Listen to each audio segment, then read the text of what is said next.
Well, at least 60 million Americans have been hit by fake calls that are claiming to be from Medicare. And this is part of a growing scam that is targeting primarily older people. Joining us this Fraud Watch Wednesday is Joy McGill from AARP Oklahoma. And we're going to tell you how to spot these scams and protect your personal information. Joy, thank you so much for being here. And this is so important right now because these scam calls happen all the time. But again, that Medicare one really popping up right now. What can people do to avoid becoming a victim? What are some things to be on the lookout for? Sure. Thanks so much for having me.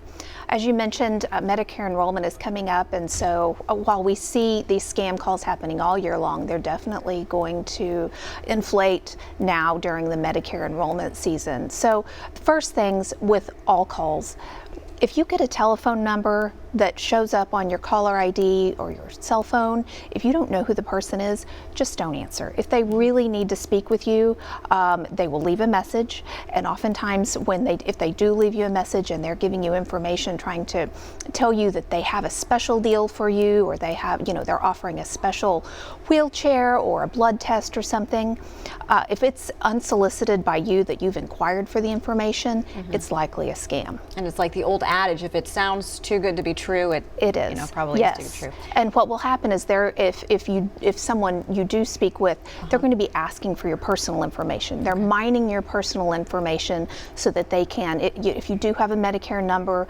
they're going to either sell that Medicare number to a scammer, or they're going to file perhaps a false claim on your behalf. Okay, so yeah, definitely be on the lookout for that. Absolutely. And then scammers, obviously, they prey on people who are most vulnerable, and that's typically older adults. We've had a lot of natural disasters recently, Hurricane Ida predominantly. How do people spot bogus charities that are going around? Sure, that's a fantastic question, and it's actually National Disaster Preparedness Month is September.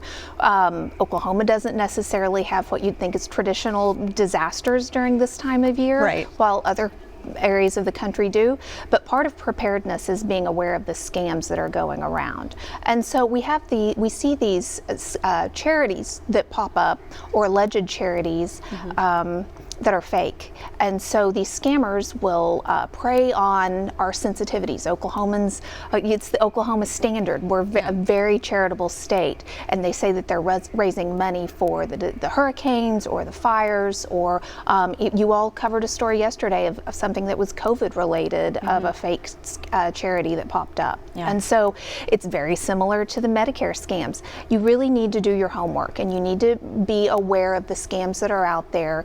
If you do get called, or you do feel prepared to give, do your homework first. There's great sites like charitynavigator.org that provides information on reputable charities that are doing fundraising, and it's just really important to always be skeptical and then always do your homework. Okay, and really quickly, we're running out of time, but how can someone, if they are a victim, how can they get help from AARP? What are their next steps? That's part of our Fraud Watch Network program that we have.